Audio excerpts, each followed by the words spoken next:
Our next speaker is Michelle Linenberger, and she is the nurse educator for UC Davis Children's Hospital and UC Davis Health. And as a reminder, as you've all been doing, please add any questions that you may have in the chat, or of course you may raise your virtual hand. And Michelle can either answer them as she goes, or I will moderate your questions at the end.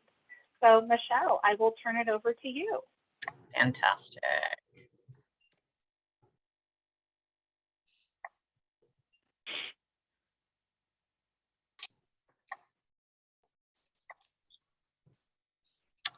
All right. Well, good afternoon, everyone. I apologize that you do not get a break. I am very excited to be here. And Lindsay, feel free to interrupt me at any time with questions. I think it's nice to kind of just do it as we go. So for the next hour or so, I'd love it to be interactive. I'm going to share a little bit about what the possibilities for careers in nursing, with more of kind of a, focus on pediatric nursing, because that's where my passion has been in my career, and then looking how you would enter into it, and then advanced practice levels, which is where I'm at now. So again, I'm the Children's Hospital nurse educator. My background, I've been here for 25 years, started as a pediatric ICU nurse. I was also a life flight nurse, so sick kids from all over Northern California. Our hospital goes from, we pick up patients from here up to the Oregon border, and sometimes even in Oregon as well. I also have another role here at UC Davis Health, and I am a peer responder coordinator. So we have a peer support program, because a lot of the things that we all see in healthcare, regardless of whatever profession we're in, it could be a physician, a nurse, a respiratory therapist, dietary, respiratory therapy, physical therapy, we all experience a lot of sad things in the hospital sometimes. So providing support to our colleagues is something that I also coordinate. All right, so a little bit about UC Davis Health. We are a large institution, and when I first got out of nursing school, I specifically chose this kind of environment. So I think whatever your profession you're looking to go into, I love working at a level 1 trauma center. We are the only level 1 trauma center in Northern California. So we have, we take care of pediatric trauma, adult burn, and pediatric burn. So Mercy San Juan is a level 2 trauma center. So we have several other level 2s in Sutter, but we are the only level 1. And a lot of what comes along with that are the different services that we provide, and then the training that we have here. The other exciting piece is we not only have a medical school here at UC Davis, but we also have a nursing school. And I think that really lends itself to not only this dynamic, fast-paced environment, but research, being a research-based institution, is really an exciting thing to be a part of. So kind of drilling it down even further, we are the Central Valley's only level 1 pediatric trauma center and the only children's hospital. So with that being said, when I used to fly on the helicopter to pick up kids, we now do telemedicine with so many of our partner hospitals and our referring hospitals. But we would go out to the different hospitals to pick up kids where many of these smaller hospitals don't have pediatric critical care physicians, pediatric critical care nurses, and some of them don't even have a department of pediatrics. They will be blended in with the adult population. So we provide care for children in over 33 counties, 65,000 square miles, and I think that's, an amazing thing. We are a children's hospital within an adult hospital. So when you see the big UC Davis sign, and we're located in Sacramento, because a lot of people are like, are you located in Davis? But being the children's hospital within an adult hospital, we branch out. We will have pediatric patients all throughout the hospital, and it gives us this nice partnership to be able to expand. So if you look in the last, year and a half in the setting of COVID, we didn't have as many pediatric patients coming in. Kids weren't going to school, they were staying home, and COVID was really hitting our adult population. So we pivoted in a lot of our pediatric areas. I had to teach our pediatric nurses how to take care of adult patients.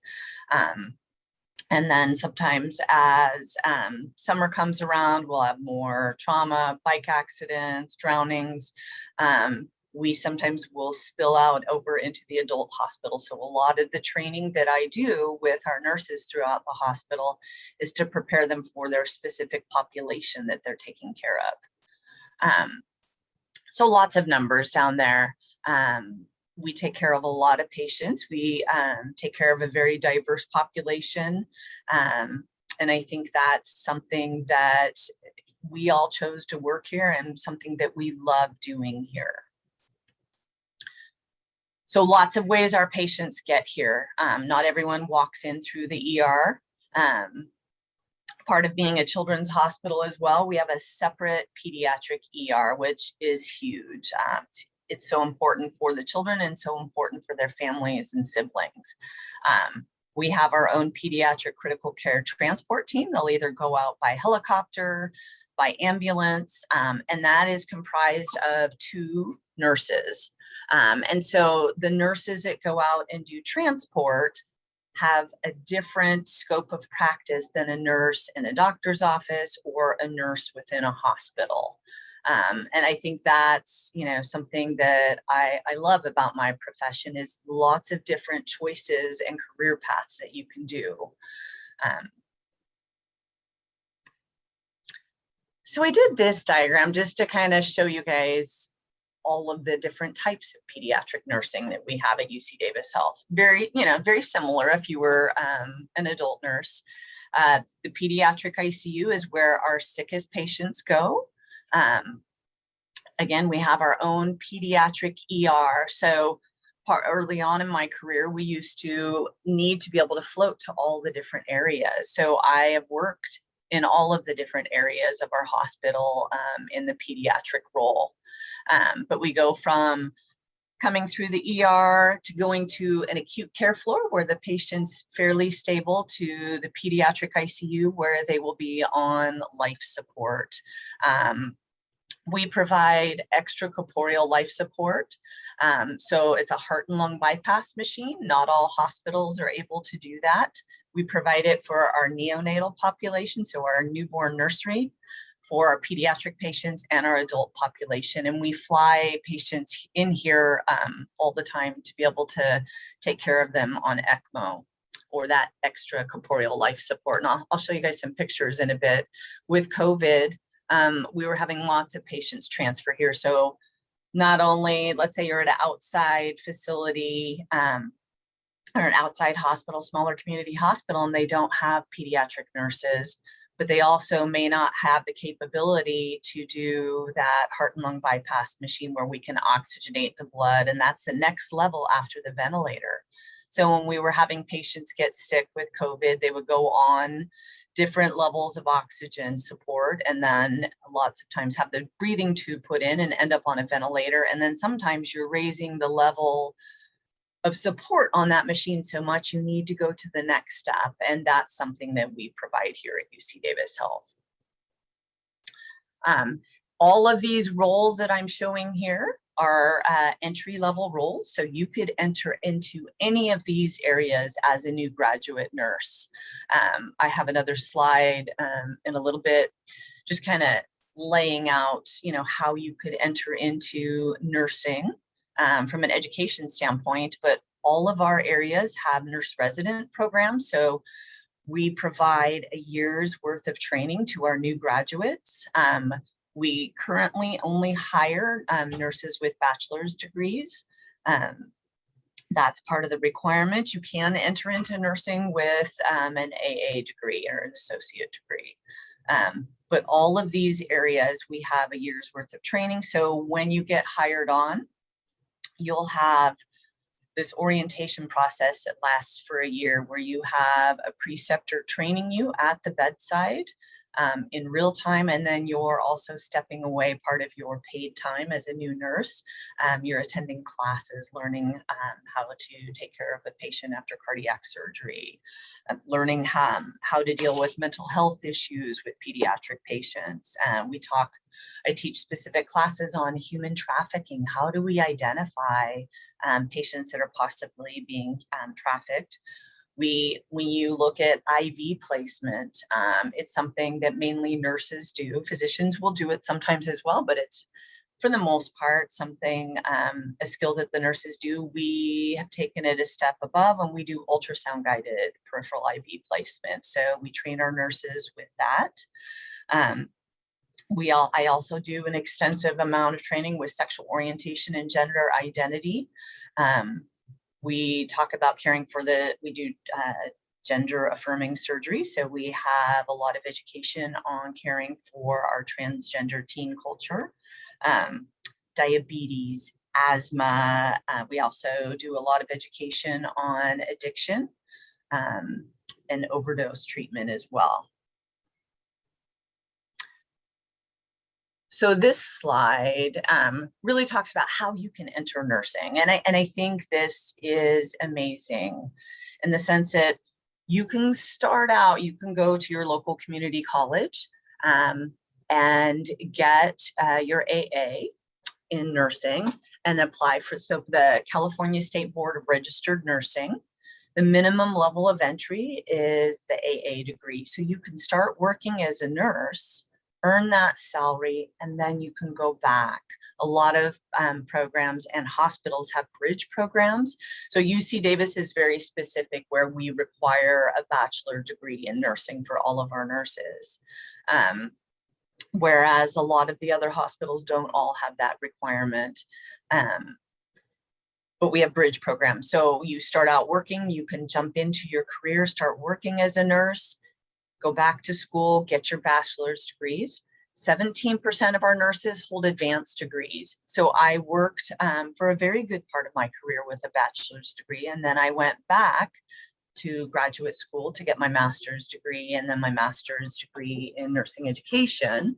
And that kind of allows you for more, a variety of job opportunities. So different levels of nursing have different qualifications for degree requirement. There's something else that is part of nursing, is that all of those, alphabet letters behind your name, which you saw some of those behind mine, and those are your specialty certifications. So it's something that we, as an institution here at UC Davis Health, they will pay us to get our certification. So once you have worked in a profession, so let's say pediatric critical care, once you are a pediatric ICU nurse for 2 years, and if you have acquired enough hours in patient care, you study for the board certification exam. And then once you receive you pass that exam, you can put those initials behind your name, and you also get a certification stipend for that. So it's really showing a dedication to your certain area of focus, whether it's cardiac nursing, ER nursing, ICU nursing, life flight. And then, like I said, all of these, so the entry level, all of them are licensed through the Board of Registered Nurses. I have another slide coming up where we talk about being advanced practice nurse provider. So a nurse educator, a nurse anesthetist, a nurse practitioner, a clinical nurse specialist. So going back for more education and then more board certifications. Do you guys have any questions at this time? Anyone in the family that has nurses in your family? Nobody.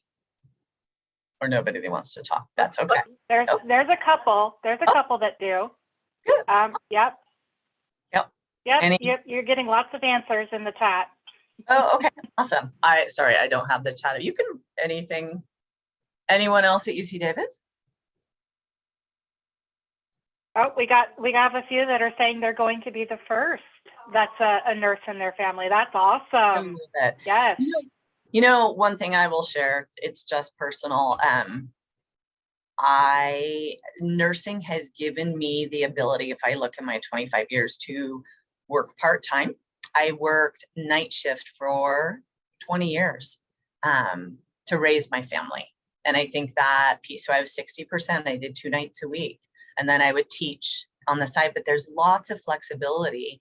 Another thing I didn't have up there, I sit on our nursing peer review board. So cases that go to litigation with our risk management department, but there are so many different areas of expertise. And again, like I said, the way that you can enter into the profession, start working, not spend a ton of money on your education, but start working in the nursing profession and then go back to school incrementally, I think is huge. And like I said, a lot of, at UC Davis Health, I want to say it's $4,000 a year that they give employees to go back to school to better their education. So I think that piece is huge, and finding an organization that will support you as you support your family.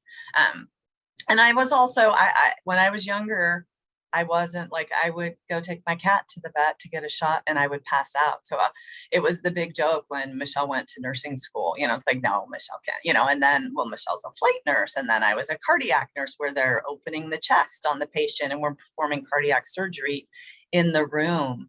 But I think the teamwork that we have with every member of the team here at UC Davis Health is what I love so much about it. So it's not who you are, but that you're a part of this amazing team that really brings joy to what I do every day. All right. There's a couple, there is a question here. Yeah. I just wanted to point out there were at least 3 or 4 students on that said they would like to become the first nurse in their family. So that's one cool thing. And then another, you kind of went over this, you did go over this, but go ahead and go over it again if you'd like. So how many years does it take to become a nurse at UC Davis? So at UC Davis, it would so you'd need to get your bachelor's degree, so a 4-year degree to work at UC Davis Health to be a part of that the new hire nurse residency program. But lots of nurses have gone 2-year, gotten their AA, started working at a different health system. There's I have another slide coming up at the end with lots of different types of nursing, and then applied to come here. And, after they've gone back to school and finished their bachelor's degree.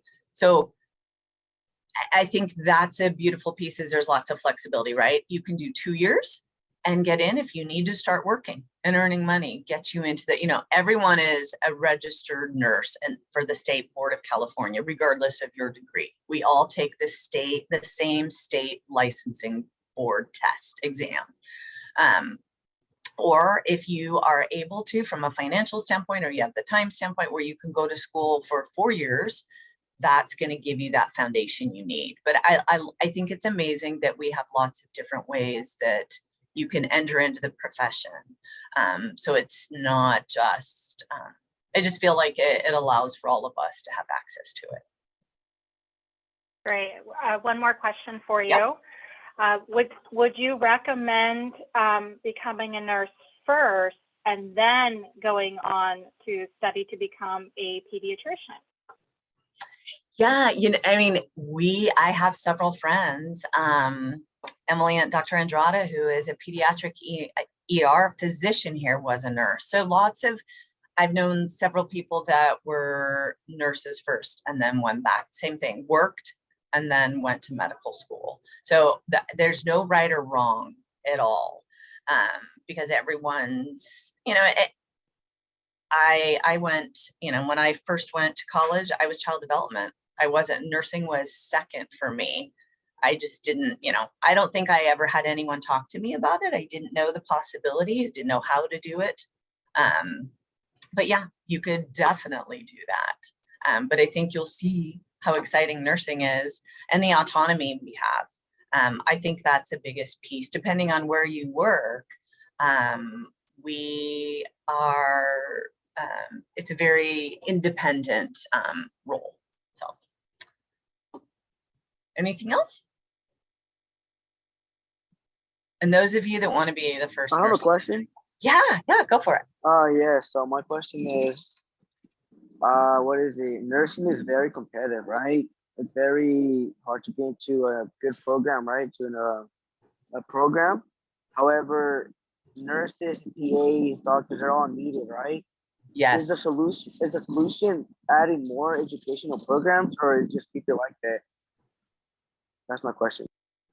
Yeah, obviously it is competitive. And what we're seeing right now within the career, because I do all of the training and hiring for the Children's Hospital for new nurses, more education is always better, right? So if you have the chance to go in with a bachelor's degree, what was the second part of your question? I'm sorry. No, it was just like it adding more programs, like maybe more schools for nurses will be a solution, or will it make it easier and not make those students work harder? That's yeah. So like, what's the pros and cons of both, maybe? Yeah, good question. Yeah, they're not going to change the standard, right, as far as the admission process. But I think having mentor programs to help people understand what they need to prepare to get into nursing school, what it's truly going to be like. And most of the nursing programs that have expanded in the sense they have that a lot of, I want to say all the junior colleges now, because I partner with them, have that program where they have a bridge program. So they have the AA program, and then they have a bridge program with a 4-year institution where you can immediately start working. You get your AA degree, you take your board, you're a registered nurse in the state of California, and you're continuing on with your education immediately. So many institutions that require a bachelor's degree in nursing will hire you at that point because you're already in a program committed and moving on. We have another question in here as well. Yeah. Yep. When you hire nurses, what do you look for and what stands out the most? I think what stands out the most is we have this saying called "see me as a person." Being able to see that patient in the bed as a human being is so incredibly important. So having the desire to want to be a part of this, as I tell all of our healthcare providers, because I do peer support for everyone across our institution, we all chose to work to come today. Our patients didn't have a choice in being here because they are sick or ill. We're not here to judge. We've not walked in someone else's shoes. So I think really having that compassionate, inquisitive sense, having integrity, that you really we will form our, so you'll participate on a hiring, there'll be a panel, so panel questions, and we'll have scenarios that really kind of, which one of the polling question I have today is a similar scenario. But it'll really force people to, we have a patient with a mental health issue. That is, they need help. So we are not there to judge, to shame, we're doing everything we can to connect them with resources. And it's hard because sometimes there's some fear there. But I think compassion is the biggest piece. It's a great profession. You make very good money. But that can't be the only reason you want to do it. You want to come into nursing or any profession where you're caring for other people, human beings, and really have respect for that life. There's a couple more questions, but I'll let you go ahead and keep going, and then we'll take another. Tell me when you want another break, because there's at least 3 other questions to go. Okay, awesome. Just wanted to touch a little bit, so we're kind of do a little prep for the scenario. So pediatric nursing, a lot of, especially because we are a children's hospital within an adult hospital, much of the training that I do with nurses is to prepare them to take care of pediatric patients. So a lot of times people are like, Michelle, it's just the same as adults. It's not that hard. And I think really understanding not only from a pathophysiology standpoint, but from a developmental standpoint, our pediatric patients are so different. I think it's easier for us to see that or remember that when they're, they're a baby, they're a toddler, they're school age, but our 10 and up, sometimes people will want to put them out on adult floors. And I really advocate for us to keeping them in our pediatric specific areas. We have child life specialists, which is another profession within healthcare, where we look at the developmental approach and we help to prepare kids for surgery, talking to them before we're doing any procedure involving them. So again, from a developmental standpoint, but also from an airway standpoint. So a baby's airway is very different than an older child. So if a baby is having trouble breathing, positioning because their head is so much bigger when they're younger, making sure their airway is up and open and we're not occluding the airway. I think another thing that kind of stresses people with pediatric nursing is vital signs. It's different with every age, and I have to memorize all of that. And something I'm going to teach you in a minute is really not so much focusing on the number, but an assessment triangle where we really look at the patient. Another part of pediatric nursing that some people, they're like, oh, Michelle, I'm not good at math. I don't know about this, because all of our medications are weight-based. So micrograms per kilo, milligrams per kilo, but we do a tremendous amount of education. We have technology now compared to when I first started my career is absolutely amazing. So everything is calculated out. We scan barcodes on the bracelets to confirm the patient's identity, to confirm the specific order. Our IV pumps, when we type in, let's say a 10-kilo baby, which we type that into our IV pump and it calculates it, and then we're calculating it separately on our own. So just some differences that sometimes people are concerned about with pediatric nursing, but I think once you jump over into pediatric nursing, you won't ever want to go back because it's fun too. And it can be sad. I have a lot of people, they're like, Michelle, how can you do this career? How can you deal with the things that you see? And I feel like it's a privilege for us to take care of our patients and our families and be a part of this. And it's something that I absolutely love. So just wanted to throw out a few common things that we see here at UC Davis Health. Because we're such a special hospital, because we're that level 1 trauma center, which is the highest level of care, and we're a pediatric level trauma center, we get all the very bad car accidents. We have an amazing trauma team of physicians, nurses, nurse practitioners. We also do pediatric heart surgery here, and that's a specialty certification. And pediatric heart surgery in these tiny newborn babies, it's amazing. Infections, sepsis, COVID, diabetes. We see a lot of diabetes, ketoacidosis. So maybe when you're newly diagnosed or things haven't been going as well, and patients come into us very sick, but they're able to get the support they need and the education and the support for their families here and do very well. Asthma, with all the rivers and lakes, we see a lot of near drowning. So a big piece of pediatric education or pediatric nursing, we do a lot of education out in the community.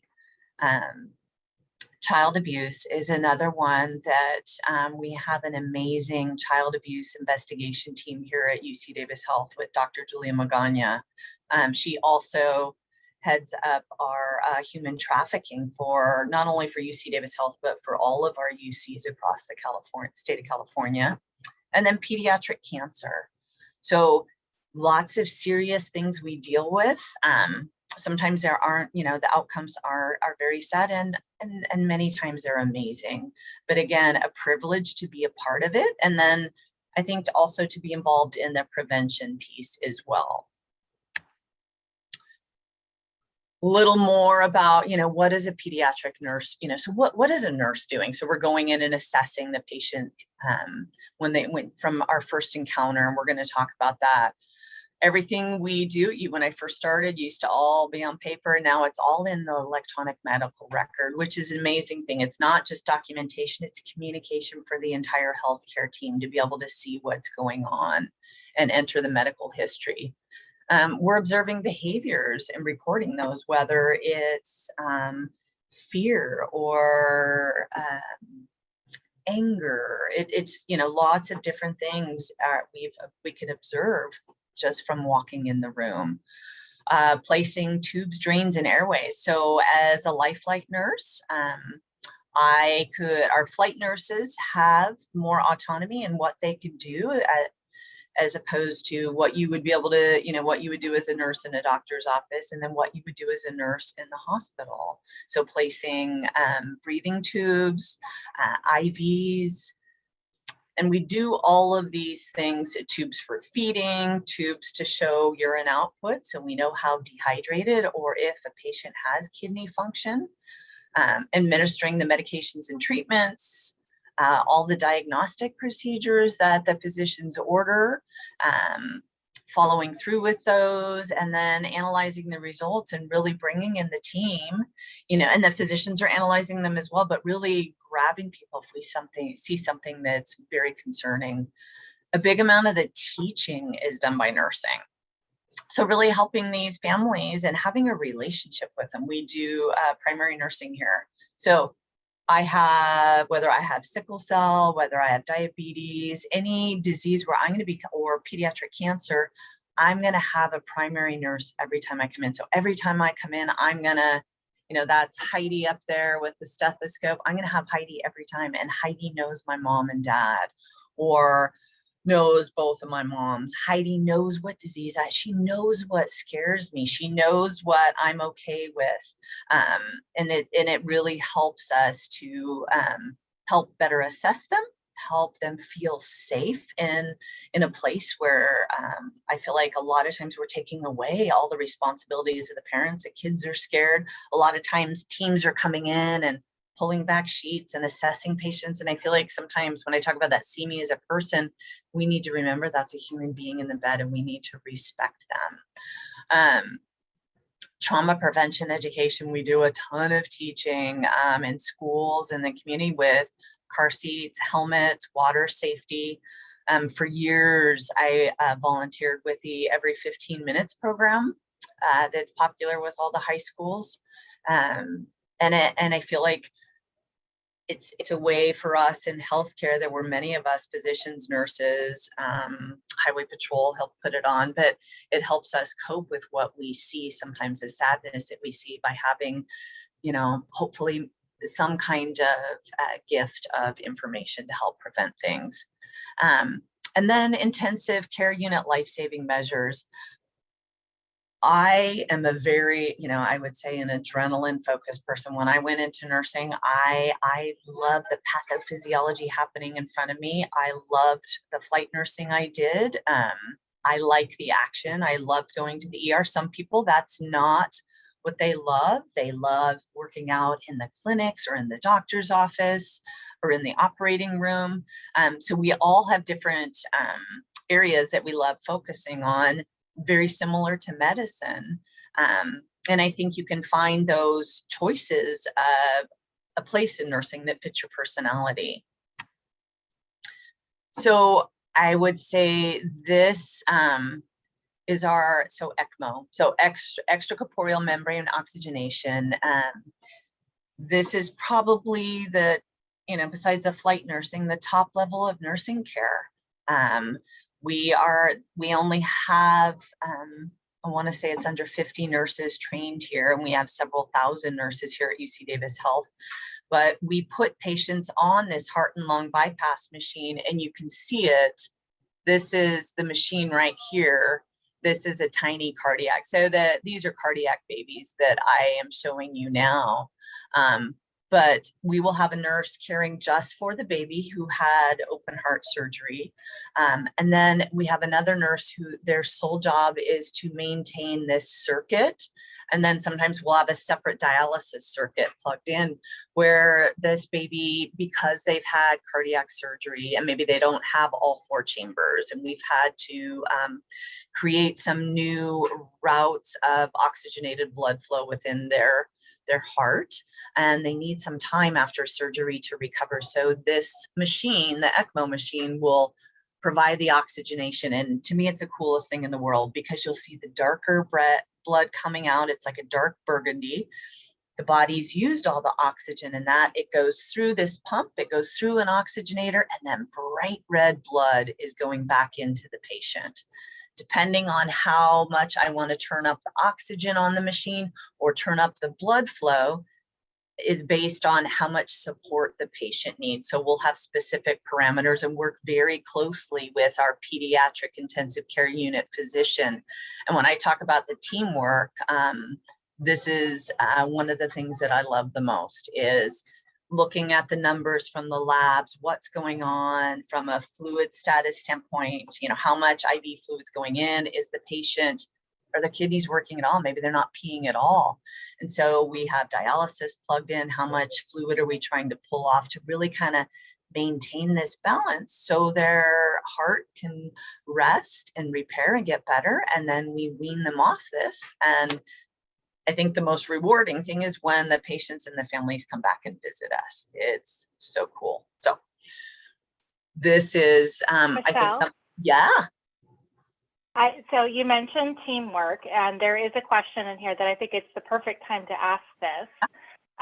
So Melody asked, do nurses get looked down upon by doctors? I have heard this stereotype a lot, so I thought it would be a good time to talk about that. I think that's a great question. And no, not here at UC Davis Health. I feel like there is an incredible sense of collegiality here that I love. I can't speak for every situation, but I don't look at it as looked down upon or power. We are all members of a team. Everyone has different training in different areas. The physicians that I work with are, many of them, my best friends.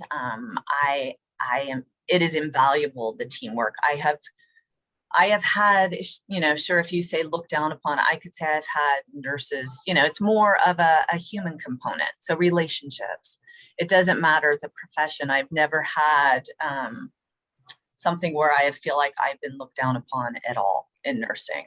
But I feel like very much here, again, the teamwork and collegiality and the sense of community is beautiful.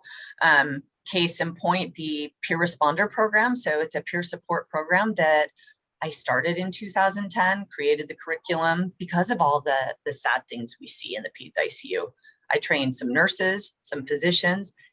It went from starting there to our chief medical officer, nursing officer, said, Michelle, let's take this to the whole entire hospital. I teach physicians, I teach nurses, I teach respiratory therapists. We're all human beings with different levels of education in different areas, trying to do the exact same thing. We're trying to save lives. We're trying to make this a safe place to work. By no means is any area perfect, but I think the other beautiful piece that UC Davis Health does is a huge focus on diversity, equity, and inclusion. Everyone is valued. We all received, as leaders here in nursing and in medicine, cultural humility and anti-racist training. So I know it is my role to speak up, whether it's racism, bullying, it doesn't matter who it is. I would speak up if I see something happening to a med student. I would speak up if I saw something happening to a nurse, an environmental services person, our plant operations and management. So I think I would say, no, I don't feel like they're looked down upon. I think that, I'm sure there are areas in the country, but I am very lucky where I was, I would say born and raised here as a new nurse. This has been what I have known. When we had our strike, because our nurses are under a nursing union, which can be a good thing. We brought in nurses from a different part of the country. So there were nurses from different areas of the country that had different experiences, right? But overall, no, they are not looked down upon at all. It is valued. If this is Eric Williams here, Dr. Williams, with vascular surgery, if I can interject for a second. Please. I have a confession to make, but I also have to echo what you're saying. One of my best colleagues that I've worked with in the intensive care unit at Kaiser, her name is Carolyn, and I had referred her to Lindsay for this program. When I told her I was retiring and we spoke for a while, one of the things she reminded me of was that when I was new at the facility and she had just come on board, we had an episode in the intensive care unit where a patient wasn't doing well. And she said, you know, she reminded me that she had to pull me aside when the episode was done and say, you know, I didn't appreciate what you said there. And we talked about it, and she was right in that I didn't recognize at that moment and appreciate the fact that we were a team. And that was the one and only time that had ever happened. And it's the acknowledgement that the physicians are there briefly, the nurses are there for an extended period of time. And my wife as a nurse has shown to me that there are things that sometimes the nurses will pick up that's not in a textbook, that sometimes comes with experience. And we have to ask the nurse, at least I did, before I discharged anyone, before I transferred anyone, what are you seeing? Are you okay with this? Because sometimes it's just a perception that there is something that's not quite right. And we have to work as a team, because at the end of the day, we want those patients to do well. And sometimes they will tell you things not necessarily about the patient, but about a family member that needs to be addressed. So those subtle things, you take care of the primary patient, but you take care of the family too. And sometimes the nurses and doctors have to take care of each other. Yeah. Oh, that's wonderful. Well said, Dr. Williams. Yeah, you know, an interesting piece. We, if you guys ever have a chance to read the book, Josie's Story. So we brought out, the author of that book is Sorrel King. Sorrel's daughter died of a medication error at Johns Hopkins. She is absolutely incredible. She has spent the last 10 years going to health systems across the country, talking about speaking up. And we talk about this, you know, being transparent, this culture of safety. And part of that culture of safety, like Dr. Williams was talking about, is our relationships with each other. So we don't ever hesitate. It doesn't matter who you are on the team or what your role is on the team. If I think that something is wrong, I will question that. I will, you know, why are we doing this? This doesn't make sense. This doesn't feel safe. And I think really that has helped. So no one would ever look down upon anyone for asking that question. The respiratory therapist, the nurse, the physician, the med, you know, whoever it is on the team, because we are all trying to do the same thing and provide that safe patient care. And the author of this book, Sorrel King, you know, she talks about that. If someone would have spoken up, because it went through several people, the pharmacist, the nurse, the physician, you know, these errors a lot of times can, you know, it's a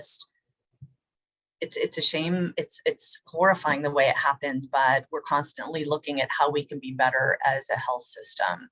And so she helped connect us with Dr. Albert Wu out at Johns Hopkins to really build this peer support program. But it will often bring in patients to remind us that, you know, yes, it's not about any one individual. It's us as a team.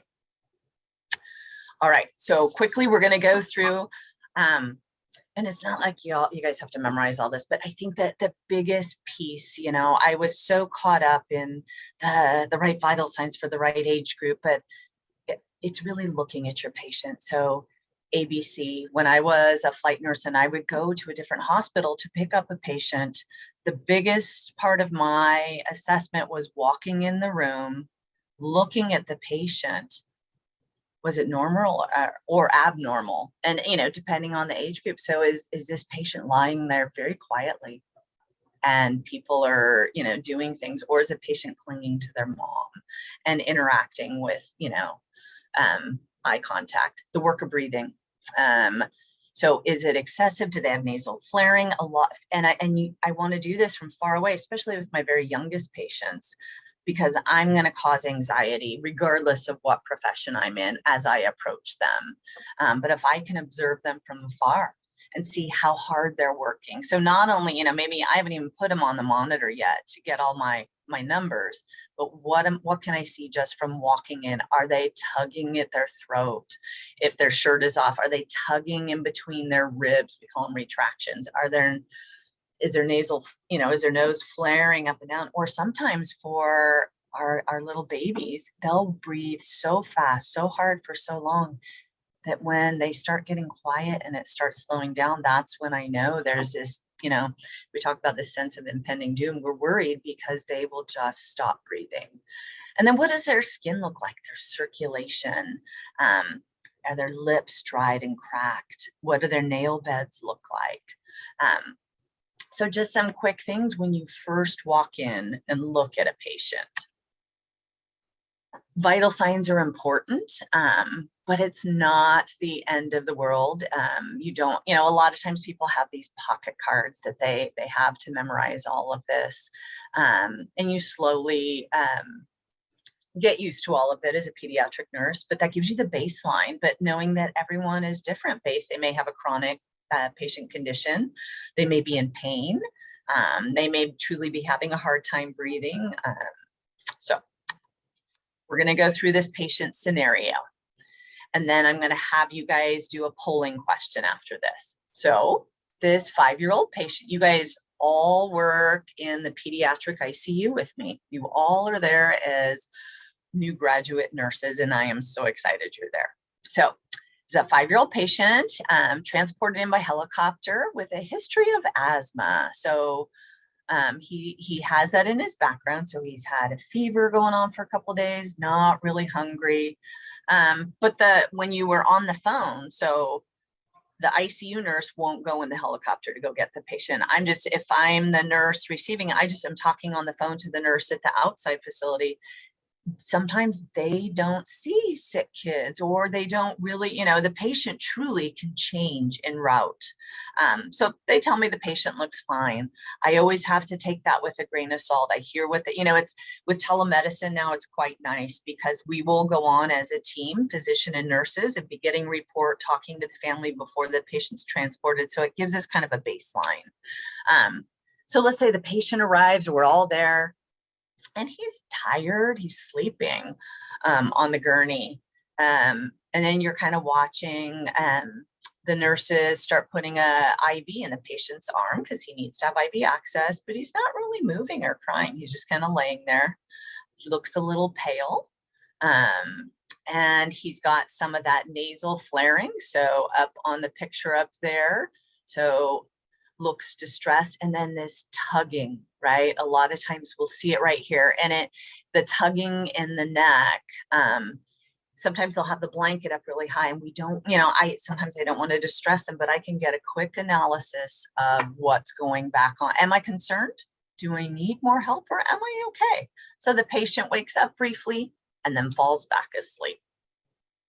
All right, Lindsay, can you release the poll? So I want you guys to look at these answers and pick which you think is the best one. And don't stress about it too much. It's not.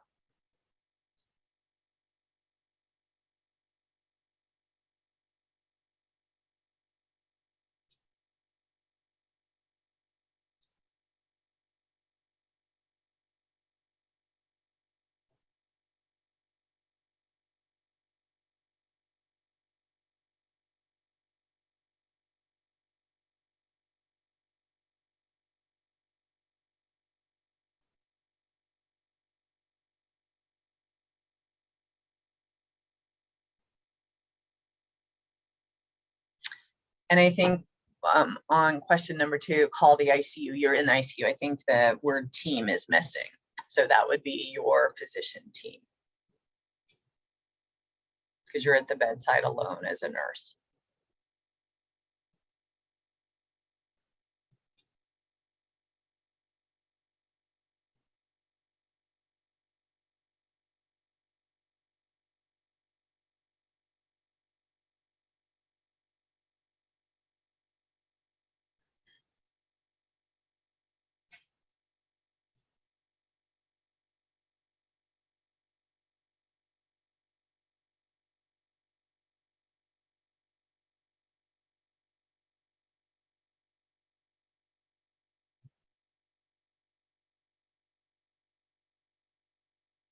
All right, 10 seconds to answer if you haven't done so already.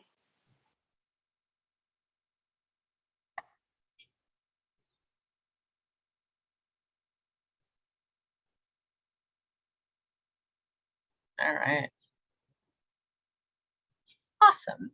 And I think it's so, yeah, question or response number 2 is a correct one, right? We're always we're gonna go in and assess our patient, right? And I put lots of different competing things in there, right? So we do need to get vital signs, we do need to get medical history, but if I go back and look at the assessment, the fact that the patient is so tired and placing an IV can hurt.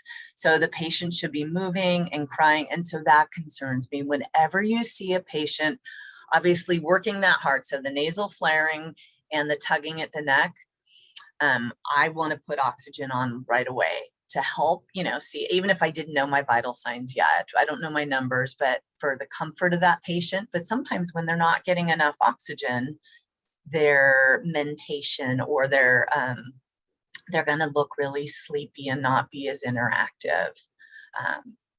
So getting the vital signs, oxygen all at once, and then getting the ICU team. I want to get the physicians there. I want the ICU physician there and lay another set of eyes on. And then do we need to do, BiPAPs of some kind of mask for breathing? Do we need a tube for breathing? And kind of decide where we want to go. But most of the assessment from that assessment triangle was really walking in the door. I look at that patient and I'm concerned. And it's hard. Working nights, most of my career, they're sleepy. These kids have been up in the ER at these outlying institutions all day.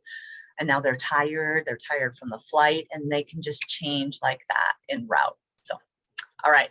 Awesome. Thank you guys. You guys are amazing. So wanted to throw up some just different types of jobs. And these are pediatric nursing jobs, but they also could be adult nursing, so don't feel like it's, that excludes you. A lot of pediatric, so UC Davis is not a freestanding children's hospital. You'd have to go down to Los Angeles to CHLA or the Bay Area. They have, UCSF has a freestanding children's hospital.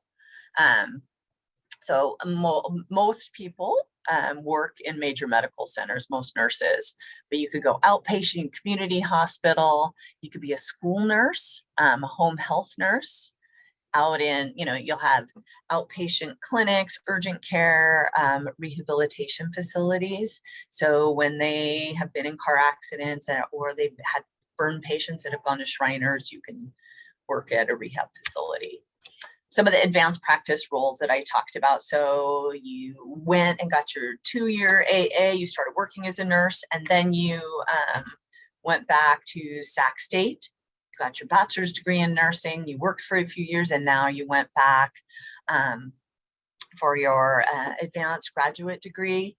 And you can either be a nurse midwife and help delivering babies, a nurse anesthetist. There's some great programs in Samuel Merritt in the Bay Area where you're working closely with an anesthesiologist in the OR. Nurse educator, which is what I do. The nurse practitioners are amazing here. We have an amazing nurse practitioner program here at UC Davis. Nursing informatics is a really cool thing. So you're away from the bedside more, but you're using that nursing knowledge that you developed in assessment skills and creating informatic tablets and part of our electronic medical record to be more efficient and promote safe patient care. And then a clinical nurse specialist is another advanced practice nurse. All right, questions? We have very little time since we've been asking questions throughout. So anybody want to raise their hand and verbally ask their question? That would be great.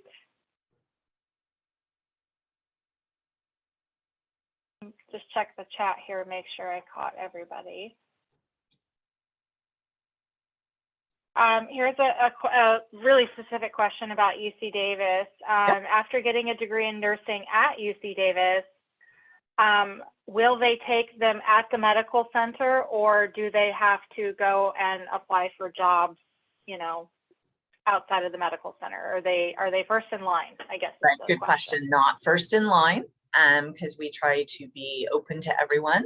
But we have a fantastic, so we have an entry level master's program here where you can come in, get your, you'll learn to be a registered nurse and also get your master's degree.